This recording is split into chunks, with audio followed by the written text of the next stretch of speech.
Je m'appelle Camille, j'ai 38 ans, et je crois que ma vie a toujours été un puzzle dont les pièces ne s'emboîtent jamais tout à fait. Assise dans mon petit appartement parisien, entourée de piles de livres poussiéreux et de fiches d'archives, je me rends compte que je passe mes journées à classer le passé des autres, alors que le mien reste un mystère. Je travaille comme archiviste dans une bibliothèque municipale, un métier discret, presque invisible, comme moi.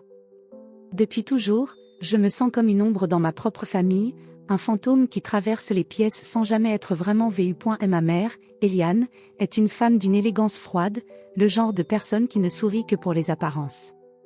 Son regard perçant semble toujours chercher quelque chose à critiquer, et je n'ai jamais été à la hauteur de ses attentes.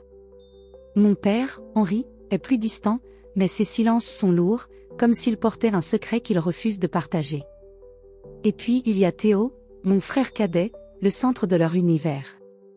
Théo, avec ses yeux clairs et son sourire fragile, a toujours été le fils parfait, celui qu'on protège, qu'on chérit. Il est malade depuis l'enfance, une maladie rare du sang qui le rend dépendant de transfusions régulières.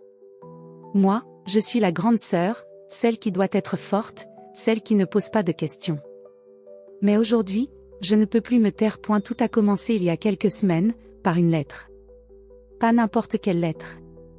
Une enveloppe jaunie, trouvée par hasard dans une boîte oubliée au fond de mon placard. Elle portait l'écriture fine et tremblante de ma grand-mère, décédée il y a 10 ans. À l'intérieur, quelques lignes énigmatiques. Camille, ma douce, il y a des vérités que tu devras chercher toi-même. Le secret est dans l'héritage. Pardonne-moi de n'avoir pas eu le courage. Ces mots m'ont secoué. Ma grand-mère, la seule personne qui m'ait jamais montré une tendresse sincère, avait laissé un indice, une fissure dans le mur lisse de notre histoire familiale. Ce soir-là, j'ai appelé Margot, ma meilleure amie. Margot, c'est l'opposé de moi, une femme pleine d'énergie, qui dit ce qu'elle pense sans détour, avec un rire qui emplit une pièce. Assise dans un café bruyant du Marais, je lui ai montré la lettre. Elle a froncé les sourcils, son verre de vin suspendu à mi-chemin. Camille, c'est quoi cette histoire de secret? Tu crois que ta grand-mère parlait de quoi? Une histoire d'argent? Une vieille querelle? J'ai haussé les épaules, mal à l'aise. Je ne sais pas. Mais j'ai toujours senti quelque chose. Comme si j'étais à part, tu vois? Mes parents ne m'ont jamais regardé comme ils regardent Théo. Margot a posé sa main sur la mienne. Écoute, tu n'es pas folle. Ta famille est bizarre, on le sait toutes les deux. Si ta grand-mère t'a laissé ce message, c'est qu'elle voulait que tu creuses. Alors, creuse. Facile à dire. Mais comment fouiller un passé quand on a peur de ce qu'on risque de trouver? Pourtant, les mots de ma grand-mère tournaient en boucle dans ma tête. Le secret est dans l'héritage. Je n'avais pas le choix, il fallait que je comprenne. Quelques jours plus tard, je me suis retrouvée à la clinique Saint-Joseph, un bâtiment froid et aseptisé où Théo vient régulièrement pour ses transfusions. Je l'accompagne parfois, plus par devoir que par envie. Ce jour-là, l'air sentait l'antiseptique et le café bon marché de la machine dans le couloir. Théo était nerveux, comme toujours avant une transfusion. Il triturait un magazine, évitant mon regard. Ça va aller, Théo, ai-je dit doucement, essayant de le rassurer. Il a hoché la tête, mais ses mains tremblaient. Mes parents étaient là aussi, assis dans la salle d'attente. Eliane feuilletait un magazine de mode avec un air ennuyé, tandis qu'Henri tapotait sur son téléphone. J'ai prétexté un besoin d'aller aux toilettes pour m'éloigner. En réalité, je voulais juste respirer, échapper à cette tension familiale qui me pesait. En passant près d'une porte entr'ouverte, j'ai entendu leur voix. Celle de ma mère, d'abord, avec ce rire sec qui me fait toujours frissonner. Est-ce que son sang peut être utile à mon fils? De toute façon, elle n'est qu'un entrepôt. Mon cœur s'est arrêté. J'ai retenu mon souffle, plaqué contre le mur. Puis, la voix de mon père, amusée, presque complice, pompait tout chez elle, elle n'a aucune valeur. Je me suis figée. Il parlait de moi. Moi, Camille, leur fille. Un entrepôt. Une chose sans valeur. Les mots m'ont transpercé comme des lames. J'ai senti mes jambes vaciller, mais je suis restée là, incapable de bouger, écoutant le silence qui suivait leur rire. Puis ma mère a repris, plus bas, tant qu'elle sert à Théo, c'est tout ce qui compte. Je suis revenue dans la salle d'attente, le visage fermé, les mains crispées. Théo m'a regardé, inquiet. Ça va, Camille? T'es toute pâle. J'ai murmuré un vague « oui » et je me suis assise, mais à l'intérieur, tout s'effondrait. Qu'est-ce que ça voulait dire? Étais-je vraiment juste un outil pour eux? Une réserve de sang pour sauver Théo? Ce soir-là, chez moi, je n'ai pas dormi. Les mots de mes parents tournaient en boucle dans ma tête, mêlés à ceux de la lettre de ma grand-mère. J'ai ouvert la boîte où j'avais trouvé la lettre et j'ai fouillé, désespéré de trouver un indice. Parmi les vieux papiers, j'ai découvert un certificat médical datant de mes 16 ans. Il indiquait que j'avais donné du sang pour Théo, à plusieurs reprises. Je ne m'en souvenais pas clairement. On m'avait dit que c'était pour aider la famille, mais jamais qu'on m'utilisait comme un entrepôt. Une colère sourde montait en moi, mêlée de honte. Comment avais-je pu être si aveugle? Le lendemain, j'ai décidé de confronter Théo. Il habitait un bel appartement dans le 16e arrondissement, payé par nos parents, bien sûr. Quand je suis arrivée, il était en train de préparer un café, l'air fatigué. Ses transfusions le laissaient souvent épuisé, et pour la première fois, j'ai ressenti une pointe de culpabilité à l'idée de lui parler de ça. Mais il fallait que je sache point. Théo, est-ce que tu savais que j'étais donneuse pour toi? Depuis toujours, ai-je demandé, la voix tremblante. Elle a baissé les yeux, mal à l'aise. Ben, oui, je savais. Les médecins disaient que ton sang était parfait pour moi. T'es donneuse universelle, non? Et c'est tout ce que je suis? Une banque de sang? Ma voix s'est brisée. Théo a secoué la tête, paniqué. Non, Camille, c'est pas ça. Maman et papa, ils voulaient juste me protéger. Tu sais comment ils sont. Non, Théo, je ne sais pas, ai-je crié. J'ai entendu ce qu'ils ont dit à la clinique. Ils m'ont appelé un entrepôt. Ils ont dit que je n'avais aucune valeur. Il a blêmi. Camille, je ne savais pas qu'il disait ça. Je te jure, Il s'est tu, incapable de continuer. Son silence était une réponse en soi. En rentrant chez moi, j'étais dévastée, mais une détermination nouvelle grandissait en moi. Je ne pouvais pas continuer à vivre dans l'ignorance. J'ai repris les affaires de ma grand-mère et j'ai trouvé une photo, cachée dans une enveloppe. Une femme, jeune, aux yeux tristes, posait à côté de ma grand-mère. Au dos, une inscription, Isabelle, 1987. Qui était Isabelle? Et pourquoi ma grand-mère gardait-elle cette photo? Ce soir-là, mon téléphone a sonné. Un numéro inconnu. Une voix féminine, rauque, a murmuré.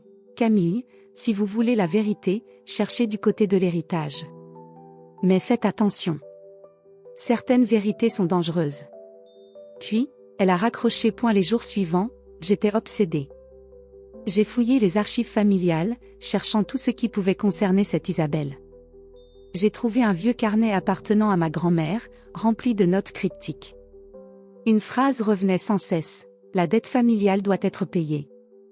Et puis, une mention d'un hôpital à Lyon, datant de l'année de ma naissance. Mon instinct me disait que la réponse était là-bas. J'ai appelé Margot pour lui raconter tout ça. Elle était furieuse. Camille, c'est quoi cette histoire? Tes parents t'ont traité comme une chose. Et maintenant, cet appel bizarre? Tu ne peux pas laisser ça comme ça. Je sais, ai-je murmuré. Mais j'ai peur, Margot. Et si je découvrais quelque chose qui change tout? Elle m'a regardé dans les yeux. Et si tu découvrais qui tu es vraiment? Tu mérites ça, Camille. Le lendemain, j'ai confronté mes parents. Ils étaient chez eux, dans leur maison cossue des Yvelines. Eliane m'a accueilli avec son sourire habituel, celui qui ne atteint jamais ses yeux. Henri lisait le journal, à peine attentif. Maman, papa, j'ai entendu ce que vous avez dit à la clinique. Pourquoi m'avoir appelé un entrepôt? Pourquoi avoir dit que je n'avais aucune valeur? Eliane a haussé un sourcil, comme si j'avais dit une absurdité. Camille, tu exagères. Nous faisions juste une plaisanterie. Tu es trop sensible. Une plaisanterie? Ma voix tremblait de rage. Vous avez utilisé mon sang pour Théo sans jamais m'expliquer. Vous m'avez traité comme un objet. Henri a levé les yeux, agacé. Camille, arrête ton mélodrame. Tout ce qu'on a fait, c'était pour sauver ton frère. Tu devrais être reconnaissante d'avoir été utile à quelque chose. Ces mots m'ont brisé.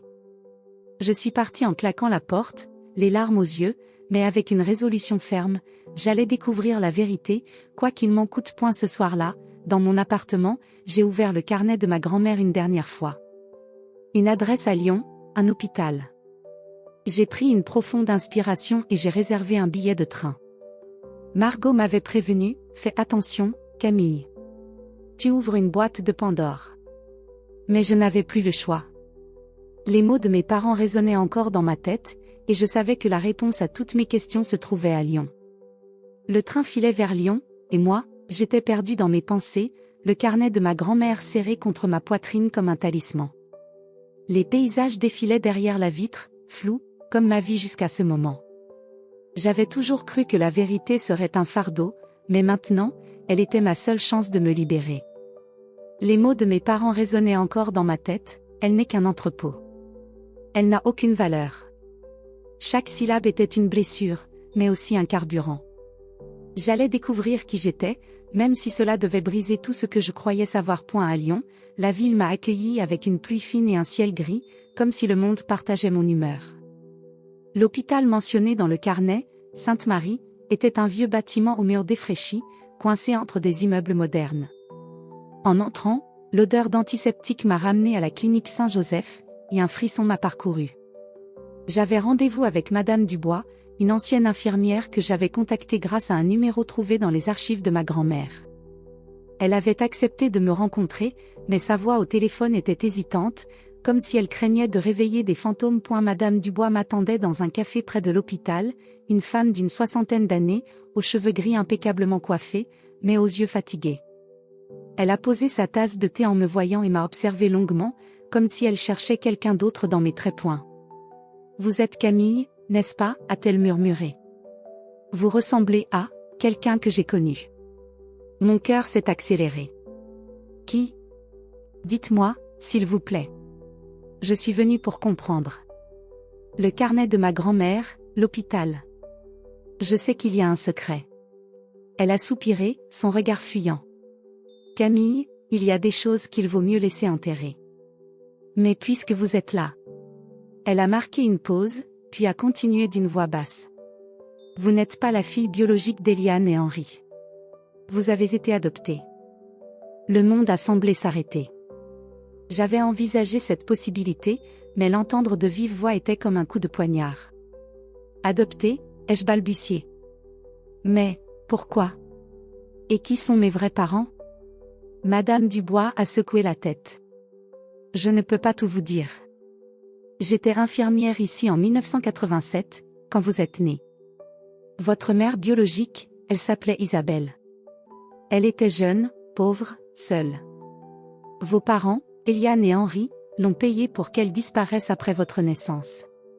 Ils avaient besoin d'un enfant compatible pour leur fils, Théo. Votre sang, Camille. C'était pour lui. Je me suis sentie vaciller. Tout s'éclairait, et pourtant, tout s'effondrait. Mes parents m'avaient choisi, non pas par amour, mais par calcul. J'étais un moyen, pas une fin. Et Isabelle? Où est-elle maintenant, ai-je demandé, la gorge nouée. Madame Dubois a baissé les yeux. Je ne sais pas. Elle a disparu après l'adoption.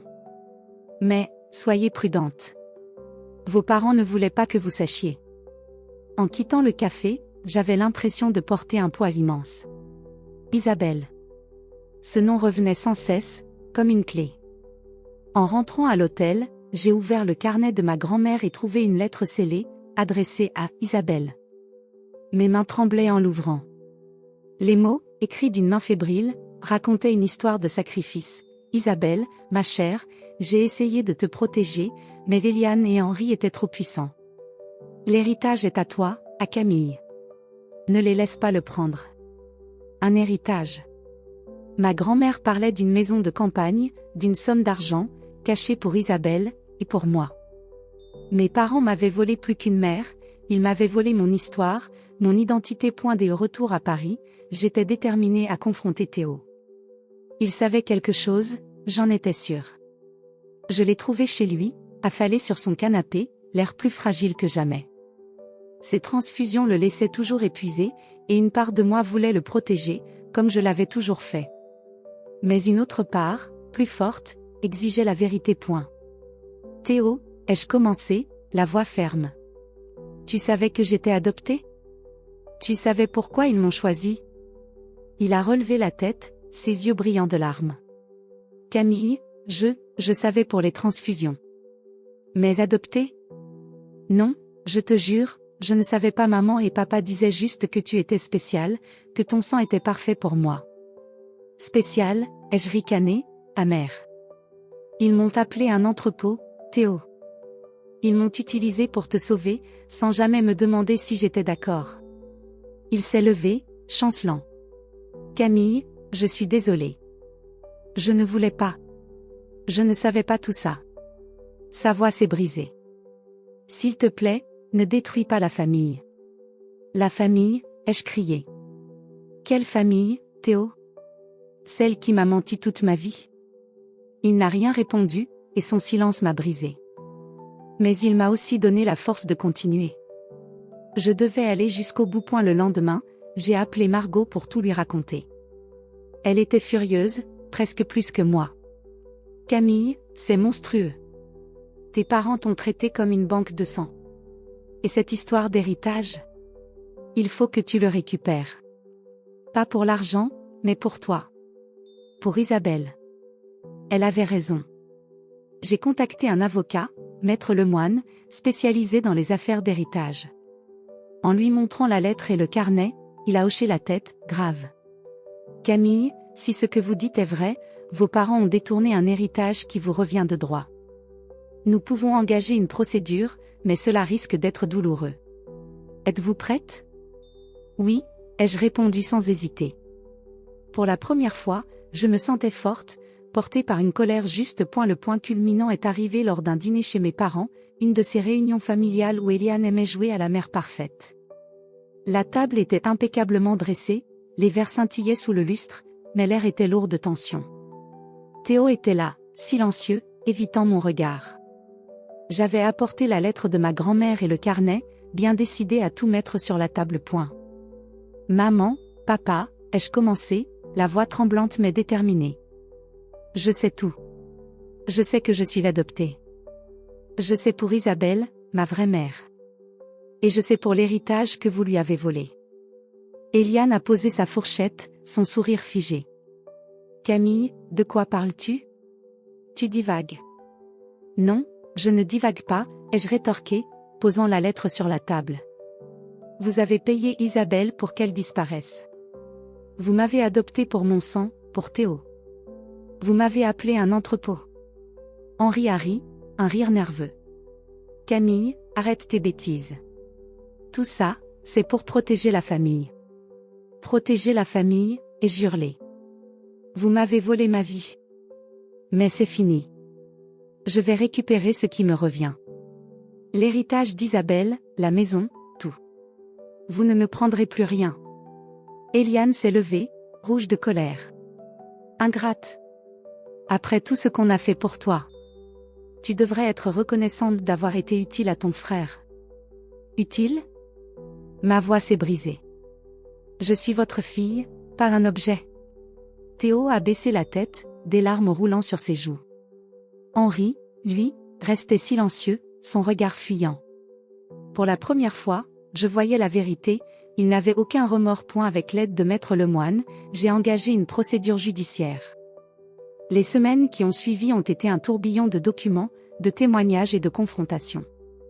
Madame Dubois a accepté de parler, confirmant l'adoption arrangée. D'autres preuves, trouvées dans les archives de l'hôpital, ont montré que mes parents avaient payé Isabelle pour qu'elle renonce à moi. L'héritage, une maison de campagne en Provence et une somme d'argent avaient été détournés par Eliane et Henri, qui l'avaient intégré à leur patrimoine. Le jour du verdict, j'étais dans la salle d'audience, le cœur battant. Quand le juge a annoncé que l'héritage me revenait, j'ai senti un poids s'envoler.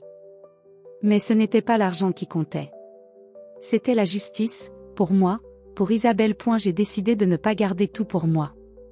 Avec l'aide de Margot, j'ai créé une fondation pour aider les enfants adoptés à retrouver leurs origines, en mémoire d'Isabelle. C'était ma façon de lui rendre hommage, de donner un sens à sa douleur. Quelques mois plus tard, j'ai visité la maison en Provence. C'était une vieille bâtisse entourée de champs de lavande, baignée par la lumière douce du sud. Dans une boîte oubliée, j'ai trouvé une photo d'Isabelle, souriante, tenant un bébé dans ses bras.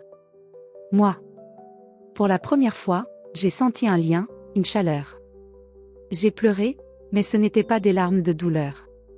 C'était un adieu à la Camille qui se croyait sans valeur, et un bonjour à celle qui savait enfin qui elle était. Margot m'a rejointe ce jour-là. Assise sous un olivier, un verre de vin à la main, nous avons regardé le soleil se coucher. Alors, Camille, a-t-elle dit avec un sourire. Tu te sens comment? J'ai réfléchi, le vent caressant mon visage.